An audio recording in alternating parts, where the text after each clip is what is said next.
Hi, Ajit. This is Ishani. How are you? I'm good, ma'am. How are you? I'm doing fine.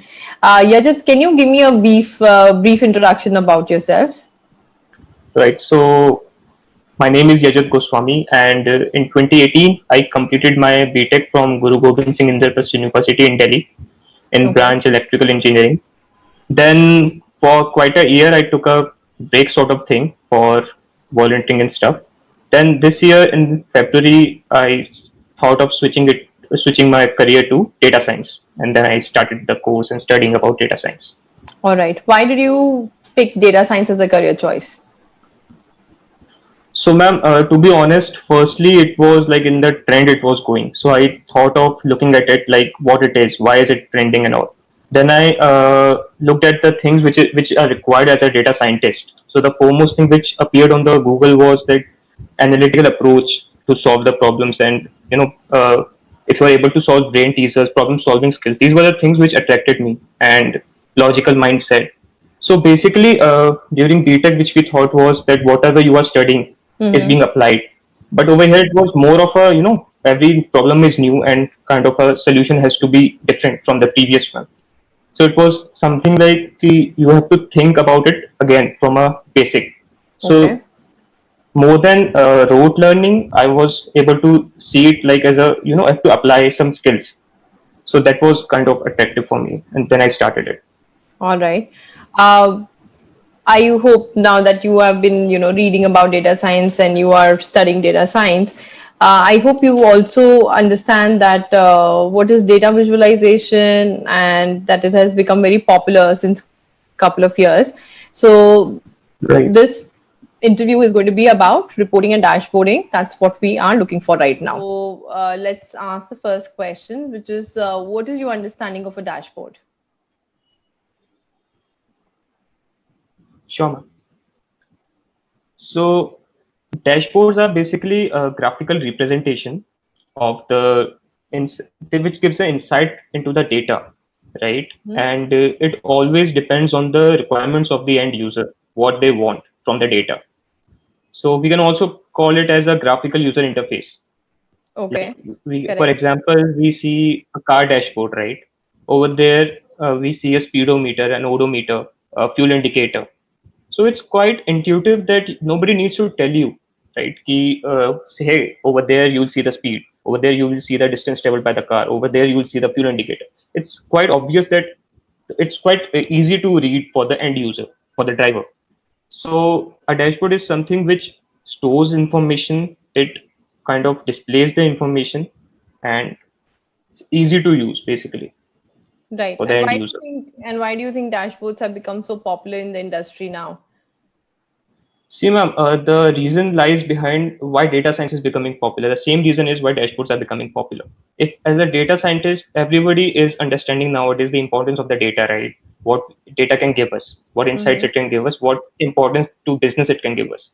So, if as a data scientist, I do some predictions, or some analysis I do, it is important that the end user who might not be able to understand the tools which I'm using to get through that conclusion or the predictions, it is very important to make them understand what is the key business insights of that predictions, and Correct. dashboards and charts, they play a very important role in that because it is Absolutely very correct. easy to explain how Correct. what are the things. Right. So a lot of users are there now who are not Right. basically coming from the data background, but they still need to get some insight into their business, hence dashboards are there.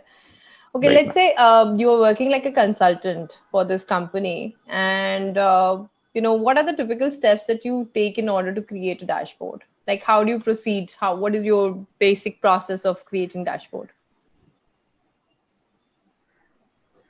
Right, ma'am. So, ma'am, first and foremost thing would be to understand the data which we have got, the data set which we have got, right? There must be several columns, several variables in that. So, what each header tells me about the column, the idea should be crystal clear what each column shows me. First and foremost thing, this should be the target, and who we can ask the clients as many times as we want, but the clarity should be there. The second step would be to understand the requirement, what the client wants as a dashboard, or what are the requirements of the client. They should be clear. For the verification, the step three comes that we should create a prototype. It can be a hand-drawn chart as well or anything, so that it is verified that we have understood the things which client gave us correctly or not. So Mm-hmm. that is very important. We verify those things. And once the verification is done, once we are clear about that what is the requirement of the client, then we should start creating the data. Treating the Okay. data, I mean like data cleaning and data manipulation. So there have been certain cases like in a gender column, suppose male is written for representing male and M is also written. So we Okay. need to see such things, right? And like this, many date can be a challenge many times. So these things should be sorted in this step number four. Then we Okay. can start with the summaries, Mm-hmm. like whatever the requirements of the clients are there. Basis on that, we can look for the summaries. For each chart, one summary will be there. So Okay. we can work on summaries then, and then finally we'll be creating the dashboard. Correct. Okay. So you said that, like you gave an example of a car dashboard and you said there's a fuel and there's a odometer, and it's pretty intuitive for a user to understand where these things are kept and to understand the output that it is giving to the user. So what kind of things can we use in Excel? Okay, I'm not going to talk about other softwares. Let's talk about Excel. So what kind of things can we use in Excel to make the user interface intuitive? So, ma'am, there are many things. Like obviously, the choice of charts is very Mm-hmm. important. Then, to we will be using form controls. They play a very important role over here. Can They you act as a elaborate link on what between the is, yeah, can you elaborate on what is form control? right now. So, ma'am, form controls are basically the objects which are placed over the Excel sheet. Like it won't affect the cell beneath the form control. It won't be affected whatever number of times I press the form control. It's basically like a object. Mm-hmm. So there is a link which is being created. So it acts as a link between the user and the backend process which we are doing. The backend process could be a coding of VBA or the calculations which we have done or the functions which we have applied to make my chart dynamic or make my dashboard dynamic. So these play a very vital role, form controls in Can you give me dashboards. names of few form controls that you've used? Sure, ma'am. So, ma'am, I have used buttons, combo lists, option buttons, checkbox, and yeah, these are the Okay. Now uh, that you spoke about checkbox and form option controls. buttons, now you spoke about option buttons and you use checkboxes. So what is the difference between these two? What is the difference between a checkbox and an option button? When should I use which one? So, ma'am, see, the end requirement is that whatever the selection is being done on the form control, there should be a calculation or a program which should trigger whenever I choose a form control, right? That is Mm-hmm. what's the use of selecting the form control. So the operation differs how we operate at the backend. Suppose, uh, first of all, I'll talk about the benefits. Let me talk about the benefits first. Checkbox allows us to choose multiple options. Like Okay. we can suppose four options there in the checkbox, and it allows me to choose all the four options or multiple options based on the end user. Mm-hmm. Whereas option button, it does not allow me to choose multiple options. If I choose the one option, the previous one will be getting deselected automatically. Okay. So also the output of a checkbox is a true false statement, boolean Okay. value. And All right. whereas in case of a option button, it is a position value. So like this will be there will be difference. Voice So was you not coming. said, what I understood from your talk is that you said that checkboxes allow the user to pick multiple options, whereas an option Mhm. button allows only the user to pick one at a time. Right, right, Okay. And you right. also spoke about something called a combo list, right? Combo box. So is there, Yes, ma'am. like if I don't know form controls, is there any other tool in Excel which can be used to create or give a same output like a combo list, combo box? If I don't want to use form controls, if I have no idea about form controls, can I use something else in Excel to create a list? Hmm. So, ma'am, yeah, there is an option in the data validation. We can create a list, but there is a Okay. certain drawback over there. Like data validation lists work as we can try to use them as the same manner as form controls. But the drawback is if we go on some different cell, suppose in A5, my data validation list is there with a drop down icon. But if we go on suppose in A6, then that drop down icon will disappear. And if we give this sort of dashboard to the end user, it will be very difficult for him to locate it. And that's not good. So if we are using it for our own purpose, then it's fine because we might be knowing where we have put the list. But it's not at all good for the end user. Whereas in case of form controls, it displays quite well. So there is All we right. can use, but not recommended. Okay. So, Yajat, on the path of becoming a data scientist, I'm sure you have explored the data and you created few dashboards. Have you created any dashboards? Yes, ma'am. I have created a dashboard, quite a few. And which tool did you So, use for it?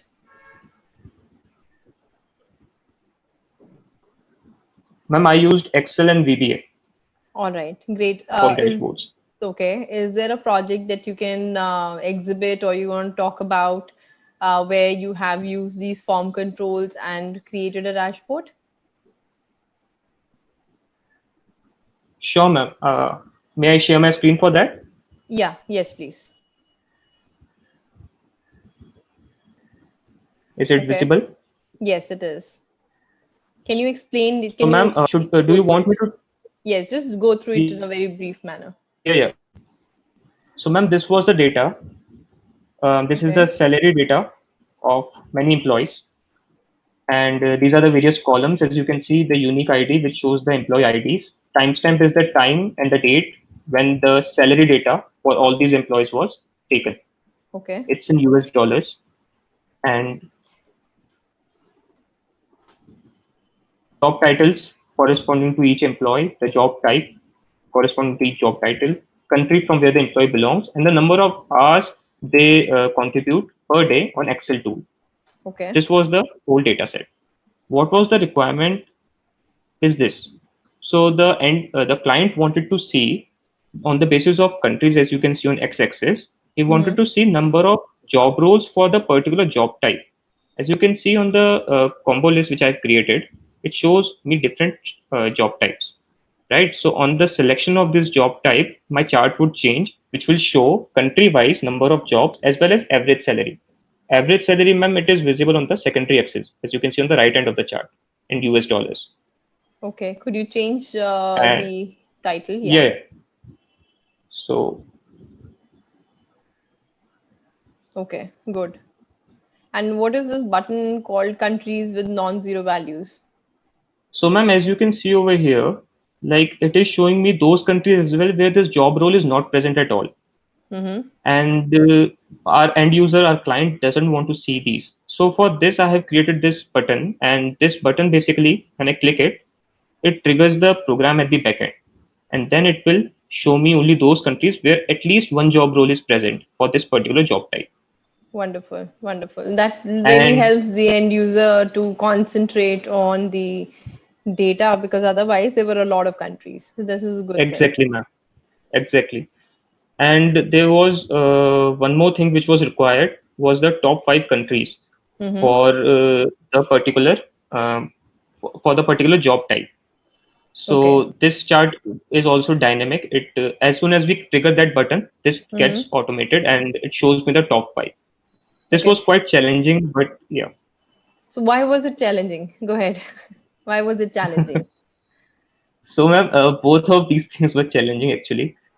Even displaying the non-zero values was challenging because see these two operations, top five countries and non-zero values, could be done easily using the Excel features of filtering and advanced filtering.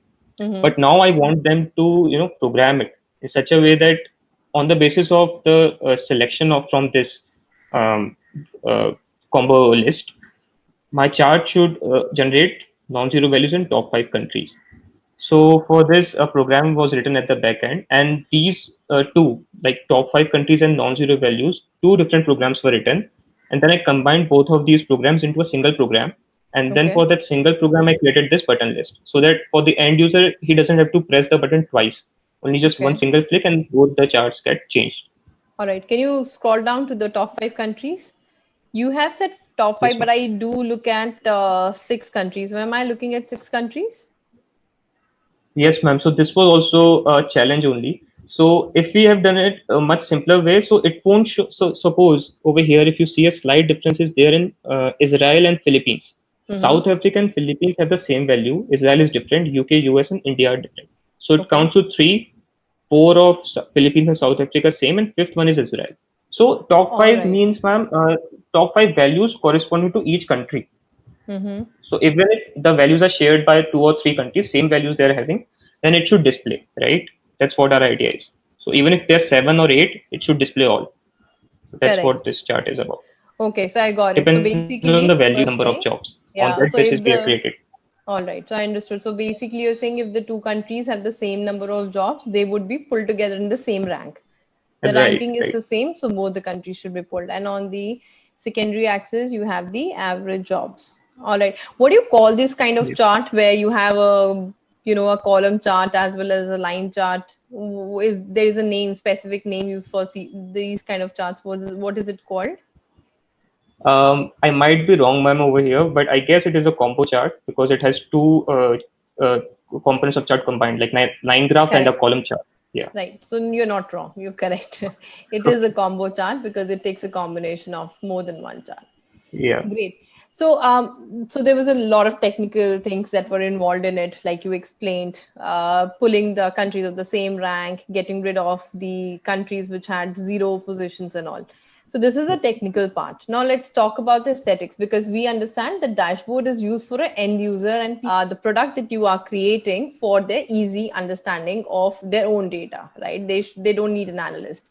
So can you talk about also some aesthetic point of view, like Yeah. from non-technical, but in general, what do you think is a good dashboard design?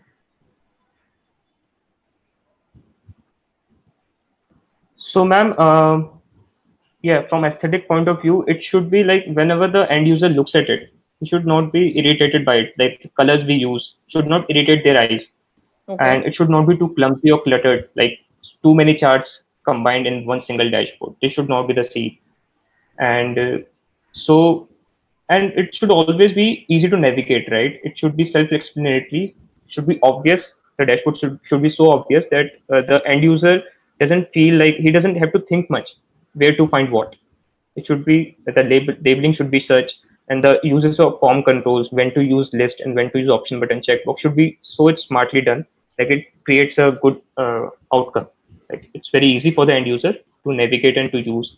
He All right. knows where to find what value. Yeah, just what I understand when I looked at the dashboard and from the talks is basically charts are the most important feature of the dashboard, correct? Right, ma'am. Charts are very Okay. important. So how many charts would you recommend to put in a particular dashboard? Like how many charts, up to how many charts can I go? I know you use two, but like can I put several charts or should there be a limitation on the number of charts that I'm using? So, ma'am, I would say not more than six. Like six should be the maximum number of charts we would want to display in a single dashboard. Okay, The, and the what re- is, let's say, my requirement is not only six charts. My analysis would involve more than six charts. Let's say it is going to take about 10 to 15 charts for me to get what I require. So in that situation, what would you do? Since you said, optimal number is six. right, ma'am. So, six is because, ma'am, see, the dashboards are created for the end user, right? Like he should be able to use it very easily.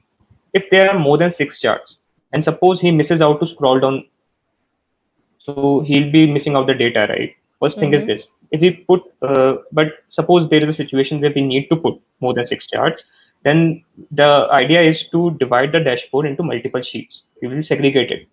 Okay, Suppose can I'll give you an give a, example. yeah, If please there go are ahead. four categories, Mm-hmm. there are four categories, major categories like region, sales representative, let's say customers, and products. Suppose four categories are there. And the Okay. customer, the requirement of the client is such that for each category, he wants to see 2 or 3 charts, summarized charts, right? So Mm-hmm. this constitutes to 12 charts. So, so how to deal with this is we can create multiple sheets. We can name the sheets as product dashboard, customers dashboard, and so on. And those 3 charts can be displayed in single sheets. Like this, we can create the dashboards with multiple charts, but we use multiple sheets Wonderful, to look it wonderful. good. All right, all right. Good, good, Rajat. I think you were able to, pretty much you have a good understanding and hands-on of dashboards. And what are the other tools that you are thinking of learning while on this path where, you're exploring data using dashboard? Any other tools you're, looking at to learn or anything in your career path that you want to learn? Like Excel is one, but what are the other tools that would be good for dashboarding? Ma'am, I'm pretty much excited about Tableau. I'm looking forward to it. So I've seen quite a few dashboards created by Tableau on LinkedIn, and they Okay. were quite fascinating. Like it was kind of a magic they were creating. So they were too advanced than the Excel ones. So I'm looking forward to it. Correct, correct. All right, all right. Thank you so much, Yajat. Thank you for giving me your time and all the best for your career in being a data scientist. Thank